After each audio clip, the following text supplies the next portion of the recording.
नमस्कार दोस्तों, हम देख रहे थे कक्षा 6 से लेकर कक्षा 12 तक का राजस्थान अध्ययन। कक्षा 6 और 7 का राजस्थान अध्ययन है वो हमारा कंप्लीट हो चुका है।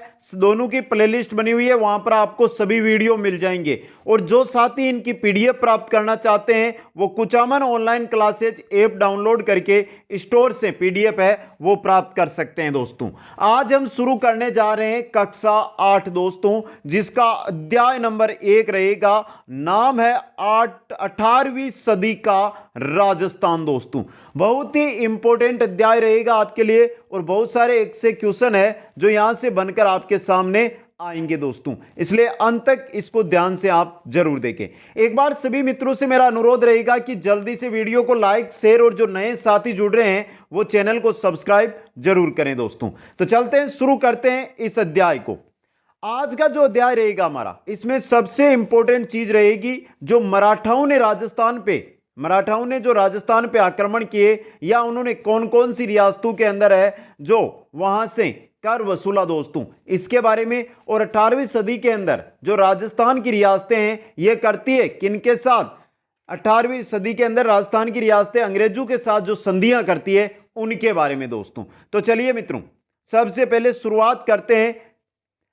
औरंगजेब की मृत्यु हुई थी 1707 में। तो औरंगजेब की मृत्यु के बाद 1718 ईस्वी में हुसैन अली के द्वारा मराठों के साथ किए गए समझौते से मराठों का दक्षिण भारत की सर्वोच्च शक्ति के रूप में मान्यता मिली। दोस्तों औरंगजेब की जैसे ही मृत्यु होती है, मृत्यु होने के बाद मराठा है वो क्या करने लग जाते हैं? आक्रमण करने लग जाते हैं। और औरंगजेब की मृत्यु के बाद कोई शक्तिशाली शासक आता नहीं है दिल्ली के अंदर, उस वजह से मुगल शासक शक्तिशाली नहीं होने से मराठा आक्रमण कर रहे थे। तो 1718 में क्या किया? हुसैन अली ने मराठों से समझौता कर लिया और उनको क्या कर दिया? दक्षिण का सम्राट बनाकर उनको छोड़ दिया।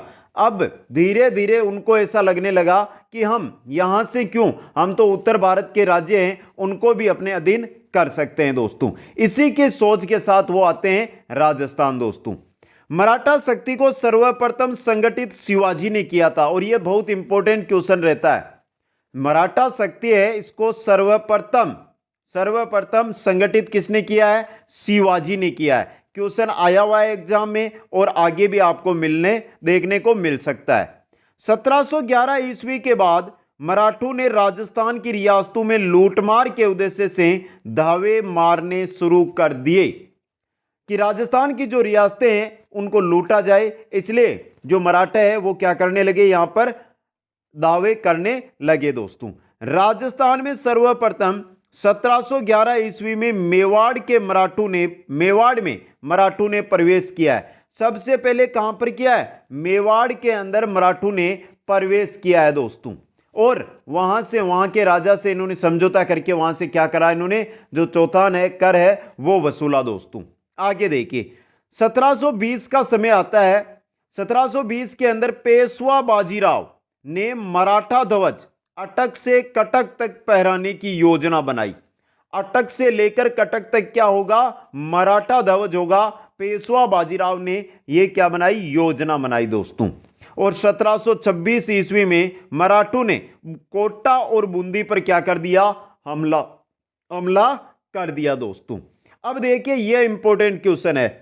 1728 ईस्वी में डूंगरपुर व बांसवाड़ा के शासकों ने खिराज कर देना बंद किया था मराठों को। 1726 में आक्रमण किया, 1728 में क्या कर दिया है? जो डूंगरपुर और बांसवाड़ा है जो कर दे रहे थे साल के, तो मराठा है उनकी सेवा कर रहे थे, लेकिन जैसे ही उन्होंने क्या कर दिया? कर देना बंद कर दिया। कब कर दिया? 1728 के अंदर। यह क्वेश्चन भी एग्जाम के अंदर आया हुआ है।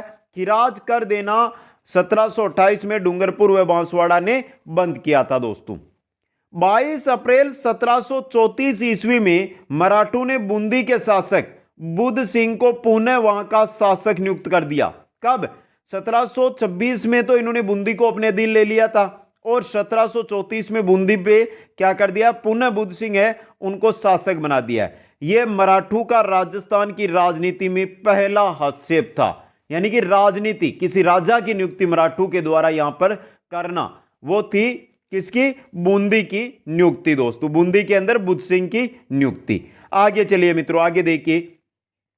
1735 ईस्वी के अंदर मराठों के विरुद्ध भेजी गई मुगल सेना को रसद उपलब्ध कराने से अप्रसन्न होकर मराठों ने कोटा पर आक्रमण कर दिया। 1735 के अंदर क्या किया गया, जो मुगल सेना है वो मराठों के विरुद्ध जा रही थी दक्षिणी अभियान पर, तो ऐसी स्थिति में जो कोटा के महाराव है उन्होंने क्या किया कि जो मुगल सेना है उसको रसद उपलब्ध कराया। इससे मराठा क्या हो जाते हैं, प्रसन्न हो जाते हैं और फिर क्या कर देते हैं, उन्होंने कोटा पर कर दिया आक्रमण। बाद में धन देकर मराठों से मैत्री संबंध है जो कोटा महाराव है उसने क्या किए, स्थापित किए दोस्तों। 1744 ईस्वी में मराठों ने कोटा पर पुनः आक्रमण कर कापरेन व केशोराय पाटन है जो छीन लिया, वापस अटैक कर दिया। 1735 में तो इनके मध्य संबंध अच्छे हो गए, लेकिन 1744 में फिर अटैक किया और कोटा के अधीन आते थे कापरेन और केशोराय पाटन, इन दोनों को मराठों ने अपने अधीन कर लिया दोस्तों। अब दोस्तों यहां पर सबसे इंपॉर्टेंट आती है कि एक होता है हुरडा सम्मेलन। ये क्या था हुरडा सम्मेलन, जितना आपके कक्षा 8 की बुक में है उतना ही आपको बताऊंगा, अधिक जानकारी वही दूंगा जहां से क्वेश्चन आते हैं, जो मैं आपको बताता जाऊंगा मेरी तरफ से दी जाने वाली जानकारी। सबसे पहले हम देख लेते हैं मित्रों हुरडा सम्मेलन जो 1734 के अंदर होता है। 1734 के अंदर हुरडा सम्मेलन होता है दोस्तों। देखिए, राजस्थान में राजपूत राजाओं ने मराठों की बढ़ती शक्ति को रोकने के लिए 17 जुलाई 1734 ईस्वी को हुरडा सम्मेलन हुरडा गांव भीलवाड़ा में आयोजित किया।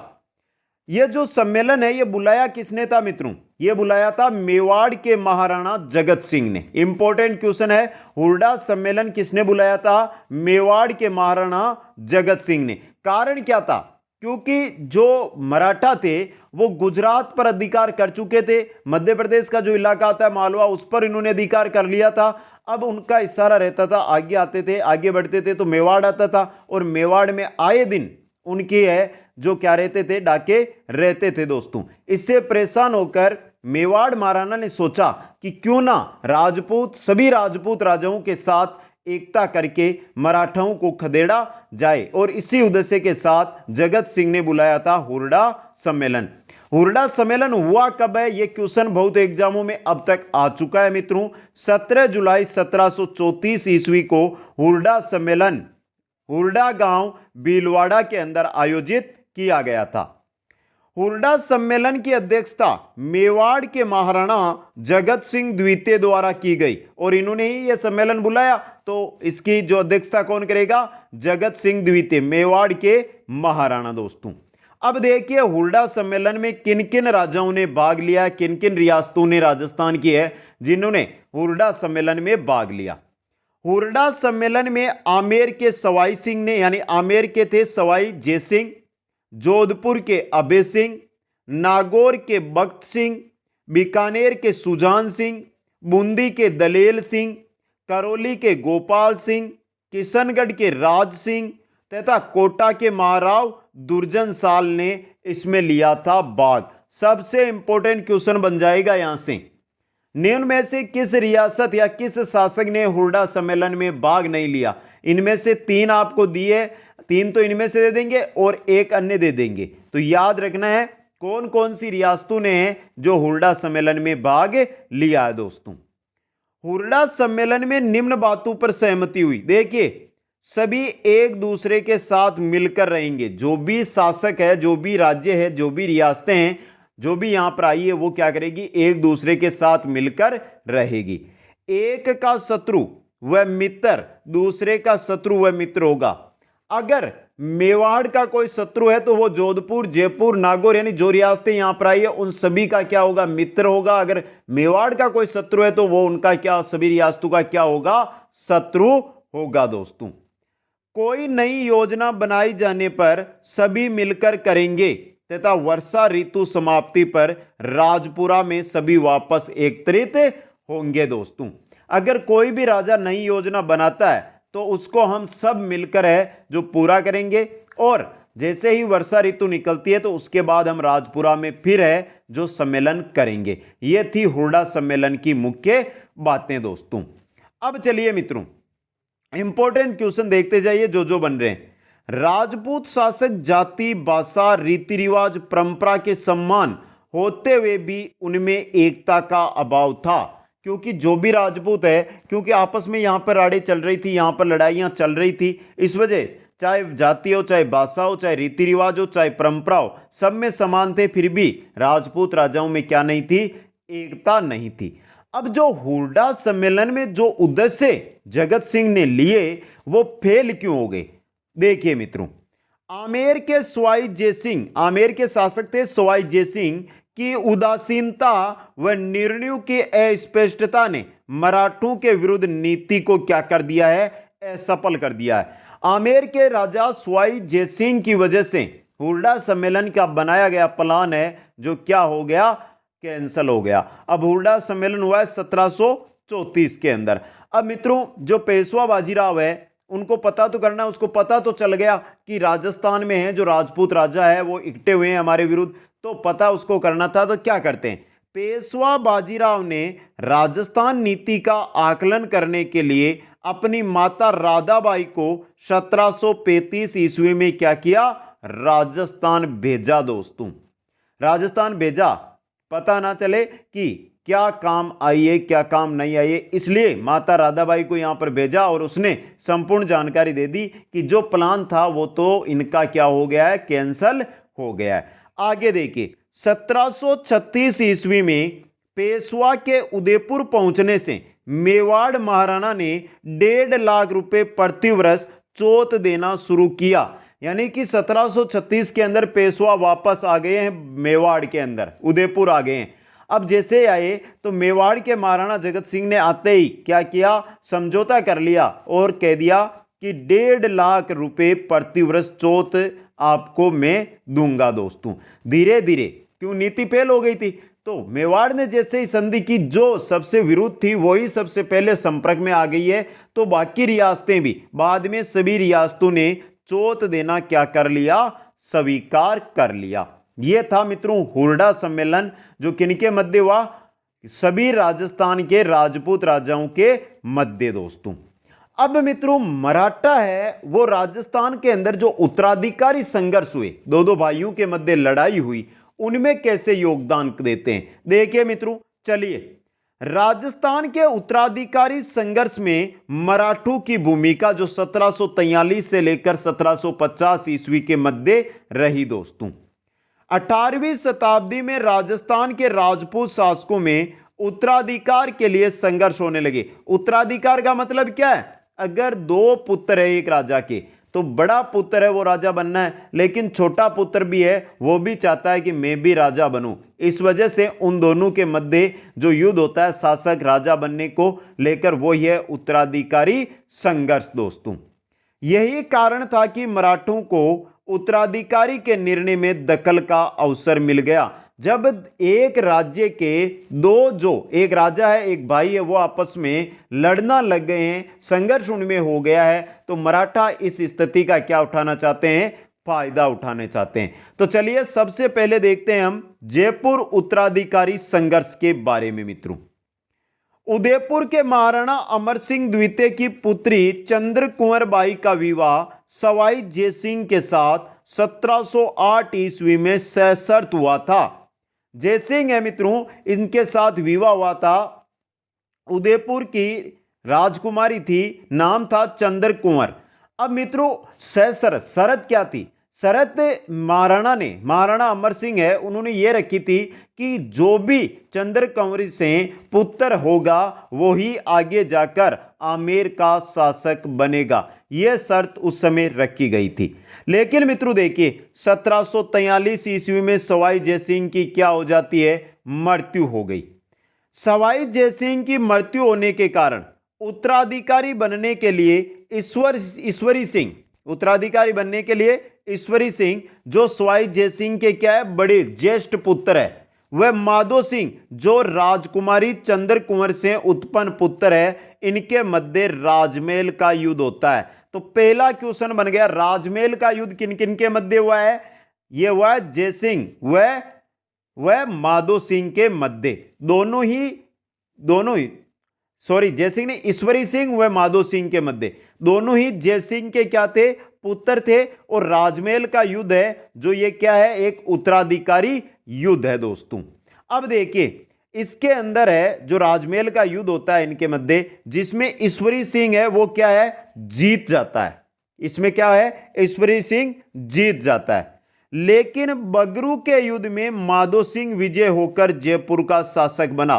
कुछ दिनों के बाद फिर वापस इनके मध्य उत्तराधिकारी युद्ध होता है बगरू में, जिसको बगरू के युद्ध के नाम से जाना जाता है, जो ईश्वरी सिंह व माधो सिंह के मध्य होता है। और इसके अंदर माधो सिंह जीतकर जयपुर का शासक बन जाता है दोस्तों। अब यहां पे बात तो यह आ जाती है कि सर आपने तो बोला कि मराठों ने यहां पर है जो क्या किया, दखलंदाजी की है, कहां पर की है, तो देखिए मित्रों, माधो सिंह की सहायता कौन कर रहा था, मेवाड़ राज्य, क्योंकि मेवाड़ राज्य की राजकुमारी का यह पुत्र था दोस्तों। मेवाड़ महाराणा जगत सिंह द्वितीय ने माधो सिंह की सहायता के लिए मराठा सहायता प्राप्त कर मेवाड़ के द्वार मराठों के लिए खोल दिए। जो मेवाड़ के महाराणा थे ना जगत सिंह, उन्होंने माधो सिंह की सहायता की और सहायता के लिए उन्होंने आमंत्रित किया मराठाओं को। जब मराठाओं ने वहां पर आकर बगरू के युद्ध में भाग लिया और माधो सिंह को क्या कर दिया, शासक बना दिया। माधो सिंह तो शासक बन गया, लेकिन मराठा भी तो मेवाड़ की राजनीति में घुस गए, या मेवाड़ के क्षेत्र में, या मेवाड़ के गढ़ में आकर बैठ गए दोस्तों। यह था जयपुर का उत्तराधिकारी संघर्ष। बात करते हैं मित्रों आगे चलकर हम जोधपुर उत्तराधिकारी संघर्ष की। देखिए जोधपुर में मराठाओं के हस्तक्षेप के कारण राम सिंह व भगत सिंह के मध्य उत्तराधिकारी का युद्ध हुआ। दोनों ही मराठा सहायता के प्रयास में जुट गए। पेशवा, सिंधिया व होलकर के हद से बढ़ गए। अंततः राम सिंह को राज्य का आधा भाग है वो देना, आधा भाग मिल गया। भगत सिंह तो शासक बन गए थे जोधपुर के, अब राम सिंह को भी क्या चाहिए था, राज्य चाहिए था। ऐसी स्थिति में दोनों के मध्य हो जाता है युद्ध। दोनों के मध्य जब युद्ध होता है मित्रों, तो तीसरा फायदा उठाना है। जैसे पेशवा है, सिंधिया है, होलकर है, ये क्या करने लगे, जोधपुर की जो राजनीति है, जोधपुर का जो क्षेत्र है, वहां पर ये घुसने लगे। ऐसी स्थिति में भगत सिंह ने आधा राज्य है वो राम सिंह को दिया और यह संघर्ष समाप्त हुआ। तो यहां पर भी क्या है, मारवाड़ा जो मराठा है वो घुस जाते हैं मारवाड़ में। तीसरा आता है मेवाड़ में उत्तराधिकारी संघर्ष। मेवाड़ में भी हो जाता है आगे चलकर। देखिए 1761 ईस्वी में महाराणा राज सिंह द्वितीय की मृत्यु होने से हरि सिंह को मेवाड़ का शासक नियुक्त किया गया है। किसको किया गया है, हरि सिंह को मेवाड़ का शासक। इसके कुछ समय बाद मेवाड़ गद्दी के भी दो दावेदार हो गए थे। एक हरि सिंह जो शासक बना और दूसरा कौन हो गया, रतन सिंह। और दोनों ने ही मराठों से सहायता प्राप्त करने का प्रयास किया। मतलब मेवाड़ में भी मराठा है जो वापस घुसने लगे दोस्तों। ये तीन संघर्ष हुए, उत्तराधिकारी संघर्ष, और तीनों के अंदर मराठों ने अपना योगदान भरपूर जोर से दिया दोस्तों। अब कौन कौन से युद्ध होते हैं इन समय, सबसे पहले आएगा आपके तुंगा का युद्ध। यह एग्जाम में भी आता है। तुंगा का युद्ध 1787 में हुआ दोस्तों। किन किन के मध्य हुआ, देखिए जयपुर राज्य के प्रताप सिंह ने मराठों के विरुद्ध जोधपुर महाराजा विजय सिंह से गठबंधन किया है। मराठा है, जयपुर हो, जोधपुर हो या राजस्थान का कोई हो, दो ऐसी रियासतें थी जैसलमेर और बीकानेर। उनको छोड़कर सभी रियासतों को क्या करते थे, ये तंग करते थे, लूटमार करते थे मराठा यहां पर। तो इससे तंग होकर क्या किया, जयपुर राज्य के जो राजा है उन्होंने प्रताप सिंह ने मराठों के विरुद्ध जोधपुर जो महाराजा थे विजय सिंह, उनसे क्या किया, गठबंधन किया, जिसमें शिवपुर व करौली के शासकों ने भी सहयोग लिया। तो जयपुर, जोधपुर, शिवपुर और करौली के शासक है वो एक हो गए हैं दोस्तों। अब देखिए जुलाई 1787 को लालसोट के पास तुंगा नामक स्थान पर, लालसोट के पास तुंगा नामक जगह है, वहां पर मराठों के अंदर थे मेहादजी सिंधिया और राठौड़ कछावा गठबंधन, जिसके अंदर जयपुर की सेना, जोधपुर की, शिवपुर की और करौली के शासक है, ये सभी भाग ले रहे थे कि सेनाओं के मध्य युद्ध हुआ। यह युद्ध क्या रहा, अनिर्णायक रहा, लेकिन जो इसमें जो मराठा है वो क्या हो जाते हैं, पीछे हट जाते हैं। पीछे हटने से जो राजपूत राजा है इनको ऐसा लगता है कि हमारी शक्ति है वो काफी अधिक है। समझे मित्रों, यह था तुंगा का युद्ध। आगे चलिए, दूसरा युद्ध है पाटन का युद्ध। अब मित्रों यहां से देखिए, यह तुंगा का जो युद्ध होता है यह होता है 1787 में जुलाई के अंदर, और जो पाटन का युद्ध है मित्रों, पाटन का युद्ध है यह होगा 1790 में, 3 साल बाद में। मराठों व राजपूतों के मध्य 20 जून 1790 को पाटन का युद्ध हुआ, जिसमें देवबोय के नेतृत्व में मराठा सेना को निर्णायक विजय मिली, जीत मिली दोस्तों। क्योंकि जो तुंगा का युद्ध हुआ था वहां पर राजपूत राजाओं ने यह सोच लिया था कि मराठा अब हार गए, अब नहीं आएंगे। लेकिन वापस पाटन का युद्ध है इन दोनों के मध्य होता है 20 जून 1790 को, और इसके अंदर मराठा सेना है जो जीत जाती है। अब मित्रों मराठाओं का जो यहां पर संघर्ष रहा, लूटमार रही, यहां पर बहुत सारे जो मराठा है जिन्होंने यहां पर बहुत सारी प्रयास है जो लूटने के भी यहां पर किए, राजनीति में प्रवेश भी इन्होंने यहां पर किया। तो उसके लेकर क्या क्या परिणाम निकले, एक मेवाड़ के अंदर जो परिणाम निकला जिसको मराठा हस्तक्षेप का सबसे घृणित परिणाम कहा जाता है, वो देखिए। मेवाड़ राजकुमारी कृष्णा कुमारी, मेवाड़ की राजकुमारी थी कृष्णा कुमारी दोस्तों, के विवाह को लेकर जयपुर के शासक जगत सिंह और जोधपुर के शासक मानसिंह के मध्य हो गया था विवाद। दोनों है जो कृष्णा कुमारी से विवाह करना चाहते थे। मेवाड़ के उस समय शासक थे कौन, भीम सिंह। भीम सिंह की पुत्री थी कृष्णा कुमारी। मराठों एवं आमिर खां पिंडारी ने मारवाड़ के शासक मानसिंह का पक्ष लिया, चाहे मराठा हो चाहे आमिर खां पिंडारी हो, दोनों ने जोधपुर शासक का क्या लिया, मानसिंह का पक्ष लिया है, और उदयपुर शहर को चारों ओर से सेना का पड़ाव से घेर लिया है। समझिए मित्रों, मेवाड़ की राजकुमारी थी कृष्णा कुमारी, जिसके अंदर जयपुर का शासक था जो जगत सिंह और जो जोधपुर का शासक था मानसिंह, ये दोनों उनसे विवाह करना चाहते थे। अब क्या हुआ, आगे स्थिति ऐसी हो जाती है कि दोनों से ही रिश्ता ना हो, तो इसके अंदर मराठा और आमिर खां पिंडारी है, इन्होंने क्या किया, मानसिंह का पक्ष लिया और उदयपुर को घेर लिया, और उन्होंने शर्त रख दी कि या तो कृष्णा कुमारी का विवाह मानसिंह से कर दिया जाए या फिर उसको जहर देकर मार दिया जाए। आगे क्या होता है कि जो भीम सिंह है वो है मानसिंह से विवाह कर देते हैं फिक्स। लेकिन इसी बीच मेवाड़ महाराणा भीम सिंह ने 21 जुलाई 1810 को अपनी पुत्री को जहर पिला दिया, जहर पिलाकर उसको क्या कर दिया, मार दिया दोस्तों। मराठा हस्तक्षेप का यह सबसे घृणित परिणाम है जो था दोस्तों। अब देखिए मित्रों, राजस्थान की 2 ऐसी रियासतें थी जिन पर मराठों के लूटपाट या धन लिप्सा की शिकार नहीं हुई। बीकानेर और जैसलमेर को छोड़कर राजस्थान की सभी रियासतें या राज्य है वो मराठों की लूटमार व धन लिप्सा की क्या बनी थी, शिकार बने थे। 2 ही रियासत कौन कौन सी है, एक बीकानेर है और दूसरी जैसलमेर है दोस्तों। तो यह था 18वीं सदी के अंदर मराठों का हस्तक्षेप राजस्थान में दोस्तों। अब बात करते हैं आगे चलकर हम मित्रों अंग्रेज व संधि जो 19वीं सदी के अंदर शुरू होती है उसके बारे में दोस्तों। इंपॉर्टेंट यहां से कौन कौन से क्वेश्चन बनेंगे, बहुत ही जानकारी दी जाएगी यहां पर आपको। 8वीं की क्लास में तो नॉर्मल 5 लाइन की जानकारी मिलेगी, लेकिन मैं इतनी जानकारी दे दूंगा आपको और अंत में इतने क्वेश्चन करवा दूंगा इस टॉपिक के कि आपको ये दोनों टॉपिक पढ़ने की जरूरत ही दोबारा ना पड़ेगी। 1817-18 ईस्वी में राजपूत शासकों ने अंग्रेजों के साथ संधियां करना शुरू किया। कब, 1817-18 ईस्वी में। और यह सीधा ही क्वेश्चन आता है, राजपूत शासकों ने अंग्रेजों के साथ संधि करना कब प्रारंभ किया, तो ऑप्शन रहते हैं 1816, 17, 17, 18, 18, 19, 19, 20, तो 1817-18 में।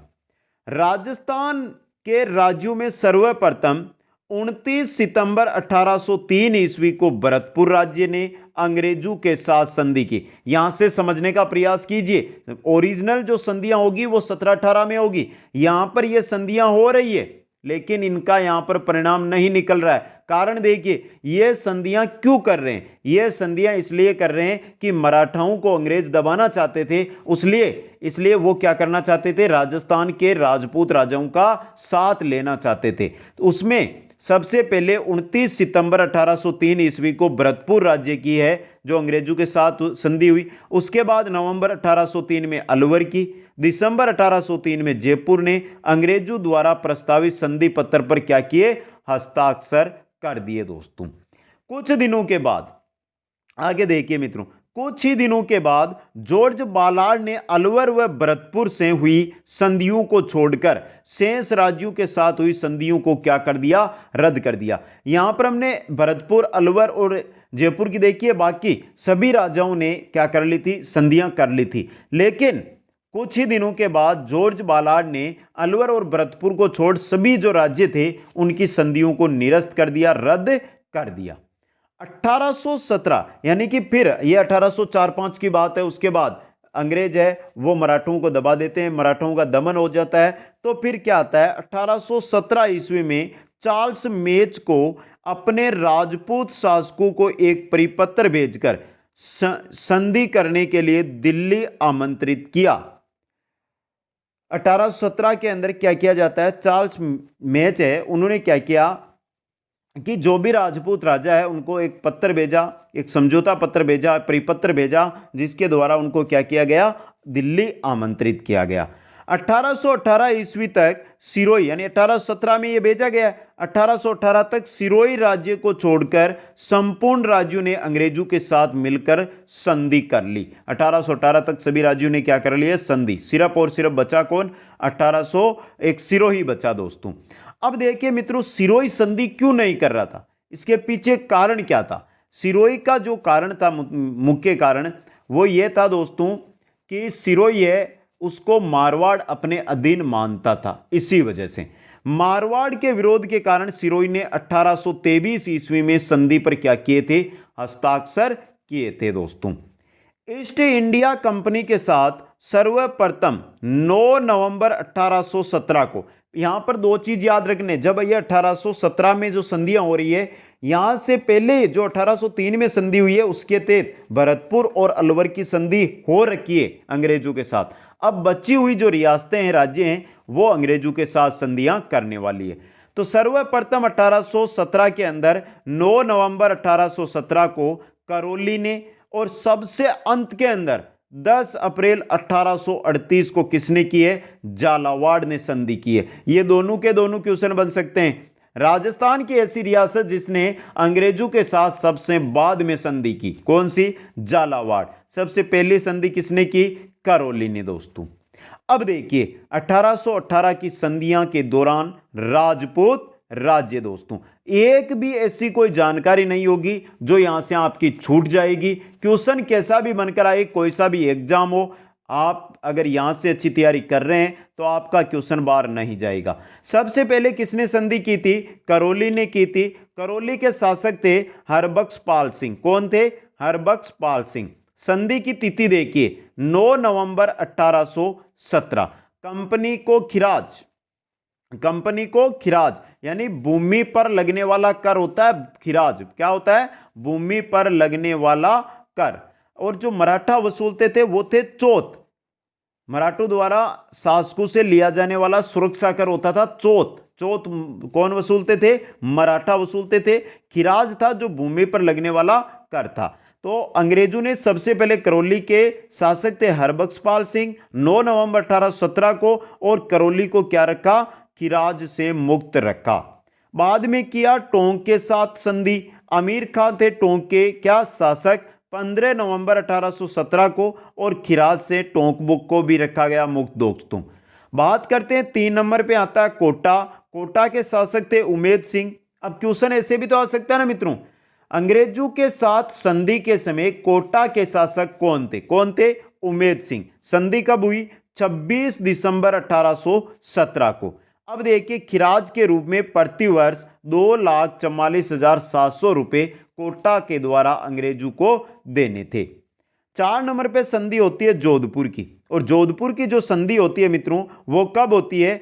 वो सॉरी, जोधपुर के उस समय शासक थे मानसिंह और संधि होती है 6 जनवरी 1818 को, और जोधपुर को खिराज के रूप में 1,08,000 रुपए अंग्रेजों को देने थे। 5 नंबर पे आती है उदयपुर रियासत या उदयपुर राज्य, जिसके शासक थे भीम सिंह।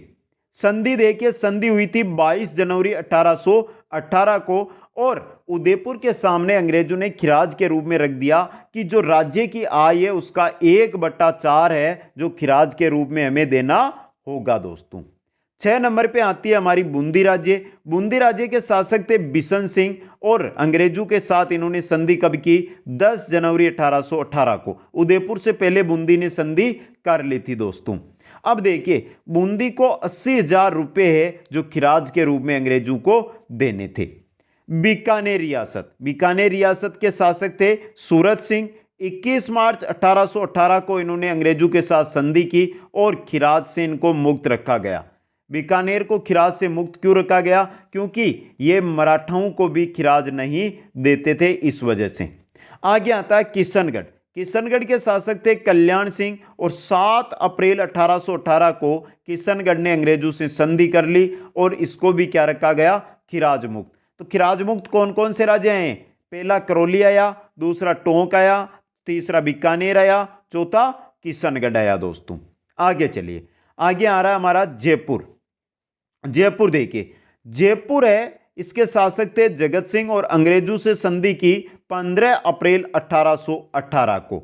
अब देखिए, जयपुर के सामने क्या रखा गया? जयपुर के सामने प्रथम वर्ष तो रहेगा मुक्त, यानी कोई खिराज जयपुर को नहीं लगेगा। 2 साल, दूसरे साल 4 लाख रुपए, तीसरे साल 5 लाख रुपए, चौथे साल 6 लाख रुपए, चौथे के 5वें साल 7 लाख रुपए, 6वें साल 8 लाख रुपए, यानी जैसे ही साल बढ़ेगा 1 लाख रुपए खिराज में वृद्धि होती जाएगी। यह रखी गई जयपुर के सामने शर्त। 10 नंबर पे आता है जैसलमेर, जिसके शासक थे मूलाराम, और 2 जनवरी 1819 को क्या होती है? अंग्रेजों के साथ संधि होती है और जैसलमेर को भी खिराज मुक्त रखा गया, क्योंकि ये जैसलमेर और बीकानेर ऐसे राज्य थे जो मराठों को खिराज या चौथ है वो नहीं देते थे दोस्तों। 11 नंबर पे आता है प्रतापगढ़, जिसके शासक थे सामंत सिंह। 5 अक्टूबर 1818 को संधि होती है और धार राज्य वाला खिराज। ऐसे राज्य प्रतापगढ़, डूंगरपुर और बांसवाड़ा, ये 3 ऐसे रियासतें थी जो उस समय धार राज्य के अंतर्गत आती थी, और धार राज्य को ये क्या देते थे? खिराज देते थे। जो धार राज्य को खिराज दिया जाता था वो का वही राज्य है, वही खिराज है जो अंग्रेजों ने इन पर थोप दिया। आगे आया डूंगरपुर। डूंगरपुर के शासक थे जसवंत सिंह द्वितीय। संधि हुई 1818 के अंदर, और धार राज्य वाला खिराज भी डूंगरपुर पर रखा गया। बांसवाड़ा आता है 13 नंबर पे। बांसवाड़ा के शासक थे उमेद सिंह। 25 दिसंबर 1818 को अंग्रेजों के साथ बांसवाड़ा की संधि होती है, और खिराज के रूप में जो धार राज्य वाला है वो ही खिराज इस पर रखा गया। तो 3, प्रतापगढ़, डूंगरपुर और बांसवाड़ा 3 राज्य हैं जिन पर समान खिराज रखा गया। जितना खिराज ये देते थे किसको? धार राज्य को, उतना का उतना ही इनको अंग्रेजों को देना था। आगे देखिए, 14 नंबर पे आ रहा है सिरोही, शिव सिंह। सिरोही शिव सिंह दोस्तों, 11 सितंबर 1823 को संधि होती है, और 3 वर्ष के लिए क्या रखा गया है? सिरोही को मुक्त रखा गया है। फिर क्या कर दिया गया? फिर आय रुपए का 6 आना, 1 रुपए का जो आय का रुपया है उसका 6 आना, मतलब 1 रुपया आय हुई तो 6 आना खिराज के रूप में अंग्रेजों को देना था। और सबसे अंत में जो संधि होती है वो होती है झालावाड़ के साथ। झालावाड़ के शासक थे मदन सिंह। संधि कब हुई? 10 अप्रैल 1838 को। और मित्रों, 80 मात्र 80 रुपए साल के खिराज के रूप में झालावाड़ को देने थे। तो सबसे पहले संधि किसके साथ हुई? करौली की। सबसे अंत में किसकी संधि हुई है? झालावाड़ राज्य की संधि हुई है दोस्तों। अब देखिए मित्रों, इतना आपने अगर देख लिया है तो अब कर लेते हैं हम प्रश्नों से इस क्लास का रिवीजन। एक बार पहले मैं सबसे पहले ये चाहता हूं कि जल्दी से साथी है जो कमेंट करके बता दें कि क्लास कैसी लगी आपको। अब क्वेश्चन रहेंगे 6 या 7 क्वेश्चन है जो इस अध्याय में जो आपने पढ़ा है उसी का सार है। पहला क्वेश्चन आपकी स्क्रीन पे मैं रख रहा हूं दोस्तों। भूमि पर लगने वाला कर कौन सा है? खिराज है, चौथ है, खम्स है या सरदेशमुखी है? बात हो रही है भूमि पर लगने वाला कर। भूमि पर लगने वाला कर है खिराज कर। कौन सा है? खिराज कर दोस्तों। आगे चलिए, क्वेश्चन नंबर 2 देखिए, मराठों द्वारा अन्य शासकों से लिया जाने वाला सुरक्षा कर में कौन सा है? सुरक्षा कर इनमें से कौन सा है? तो मराठों द्वारा अन्य शासकों से लिया जाने वाला सुरक्षा कर इनमें से कौन सा है? खिराज, चोत, खम्स या सरदेशमुखी? क्या था? चोत था दोस्तों। बी ऑप्शन है जो आपका यहां पे सही रहेगा। क्वेश्चन नंबर चलिए 3 की ओर, हुरडा सम्मेलन का आयोजन भीलवाड़ा में कब किया गया? जो हुरडा सम्मेलन है मित्रों, ये हुरडा सम्मेलन है, बहुत इंपॉर्टेंट रहता है एग्जाम के अंदर, इससे क्वेश्चन भी आ सकता है। हुरडा सम्मेलन किसने बुलाया? मेवाड़ महाराणा जगत सिंह ने। अध्यक्षता किसने की? मेवाड़ महाराणा जगत सिंह ने। कब बुलाया वो भी बता देंगे। भीलवाड़ा में, जो भीलवाड़ा में हुरडा गांव है वहां पर यह सम्मेलन बुलाया गया था दोस्तों। अब बताइए कब बुलाया गया? यह बुलाया गया था आपके 17 जुलाई 1734 को। कब बुलाया गया? 17 जुलाई 1734 को दोस्तों। आगे चलिए, आगे आ रहा है हमारे अहमदनामा क्या है? एक समझौता प्रपत्र है, एक भूमि कर है, एक घोषणा पत्र है या लगान है? अंग्रेजों के द्वारा जो समझौते जो किए गए वो ही एक समझौता प्रपत्र होता है, जिसको अहदनामा कहते हैं। क्या कहते हैं? अहदनामा दोस्तों। आगे चलिए, क्वेश्चन देखिए नेक्स्ट है हमारा, मराठा शक्ति को सर्वप्रथम संगठित किसने किया था? मराठा शक्ति है उसको सर्वप्रथम संगठित किसने किया? महाराणा जगत सिंह द्वितीय ने, जय सिंह ने, महादजी सिंधिया ने या शिवाजी ने? किसने किया था मराठा शक्ति को सर्वप्रथम संगठित? शिवाजी ने किया था। आगे चलिए, क्वेश्चन नंबर देखिए नेक्स्ट है हमारा, राजपूत शासकों ने अंग्रेजों के साथ संधियां करना कब शुरू किया? जो राजपूत शासक है उन्होंने अंग्रेजों के साथ संधियां करना कब प्रारंभ किया था मित्रों? 1814-15, 1817-18, 1824-25 या 1837-38? कब किया था? 1817-18 में। सबसे पहले किस रियासत ने संधि की?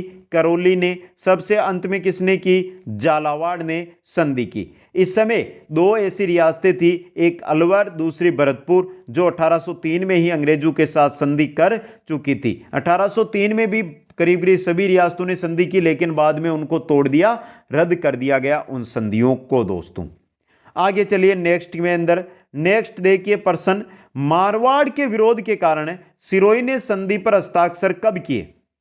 मारवाड़ का विरोध था, सिरोही को मारवाड़ अपना ही हिस्सा मानता था, यानी जोधपुर अपना ही हिस्सा मानता था, लेकिन सिरोही खुद को स्वतंत्र राज्य मानता था। फिर सिरोही ने विरोध होते हुए भी कब है जो संधि पत्र अंग्रेजों के साथ है उस पर साइन किए दोस्तों। इंपॉर्टेंट क्वेश्चन है ये एग्जाम की दृष्टि से। कब किए थे? 1823 ईस्वी में, 1823 ईस्वी के अंदर।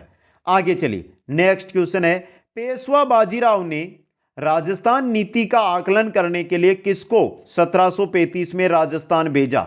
यहां से एक क्वेश्चन और वो भी देख लें, राजस्थान की ऐसी कौन सी रियासतें थी जो मराठों के हस्तक्षेप से मुक्त रही? कौन कौन सी थी? पहली थी आपकी जैसलमेर और दूसरी आपकी कौन सी थी मित्रों? दूसरी थी बीकानेर रियासत। ये दोनों की दोनों रियासतें हैं जो मराठों के हस्तक्षेप से क्या रही थी? मुक्त रही थी। पेशवा बाजीराव ने जो राजस्थान में हुरडा सम्मेलन हुआ उस नीति का आकलन करने के लिए 1735 के अंदर किसको भेजा था मित्रों? यह इंपॉर्टेंट क्वेश्चन है, बन सकता है एग्जाम में। और किसको भेजा था? राधाबाई को मेवाड़ भेजा था दोस्तों। तो यह थी आज की क्लास, अध्याय नंबर 1 की क्लास, 18वीं सदी का राजस्थान दोस्तों। कैसी लगी आपको? एक बार सभी साथी कमेंट करके बताएं। वीडियो को लाइक, शेयर और जो भी नए साथी है चैनल को जरूर सब्सक्राइब करें। आप सभी को बहुत बहुत धन्यवाद। जय हिंद, जय भारत।